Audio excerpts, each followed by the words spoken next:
Hoje a gente vai ver uma dica cabalística sobre o tom da sua voz. Eu sou Yair Alon e esse é o Zohar Diário.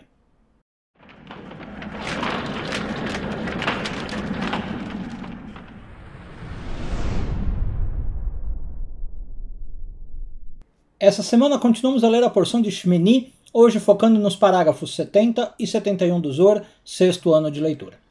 Na esteira do vídeo de ontem, que a gente falou sobre certas coisas exigirem uma descrição da sua parte, trabalhar com a voz baixa, meio em segredo, o Zohar dá essa sugestão sobre o nosso tom de voz. O Zohar fala que tem certas coisas que funcionam melhor com a voz alta, com a voz elevada, talvez até gritando mesmo. E tem certas coisas que exigem o contrário. É melhor que a gente use um tom de voz baixo, sussurro, murmúrio e fale menos, talvez também. Ou menos alto, vai.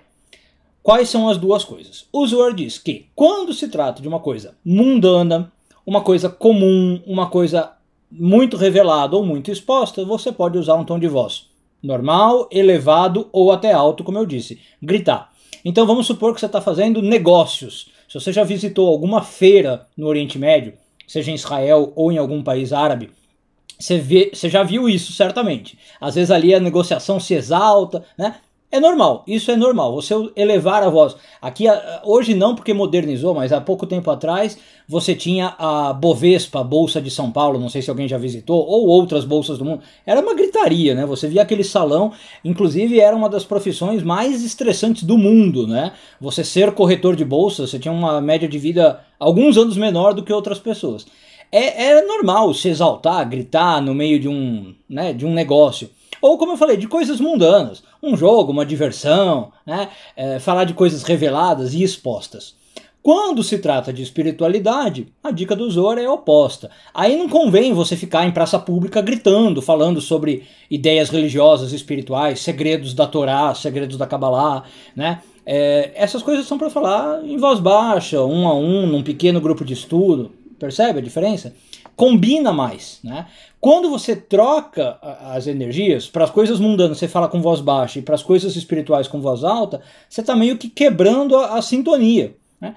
As coisas mundanas até com voz baixa não é tão ruim, mas imagina você falar, como eu disse, gritar sobre verdades espirituais, gritar sobre verdades religiosas, não pega bem, né? A Kabbalah diz não funciona muito bem. Então, essa percepção de como a gente entona a nossa voz, o volume da nossa voz, é bastante importante. E aí a Kabbalah conclui dizendo, o Zohar conclui dizendo que, em geral, você pode ver se algo é importante para a pessoa com o tom de voz que ela usa, ou o volume de voz que ela usa. Em geral, quando a pessoa vai falar de algo importante para ela, ela abaixa o tom de voz, né? Se ela fala de algo muito abertamente, muito alto, quer dizer que para ela não é algo tão importante. Ela está expondo em público, ela está revelando para todos. Deu para entender a ideia? Pensa mais ou menos assim, se eu quero te contar um segredo, algo importante, o que eu vou fazer? Baixinho no seu ouvido eu vou falar, né? Se eu quero te revelar algo muito importante.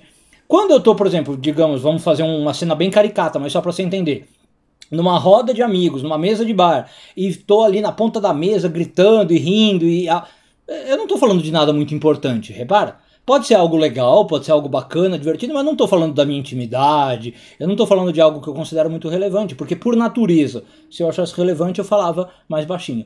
Então a gente pode acabar concluindo, talvez, dizendo que as coisas mais importantes da vida acontecem em voz baixa. Um bom dia a todos e tudo de bom.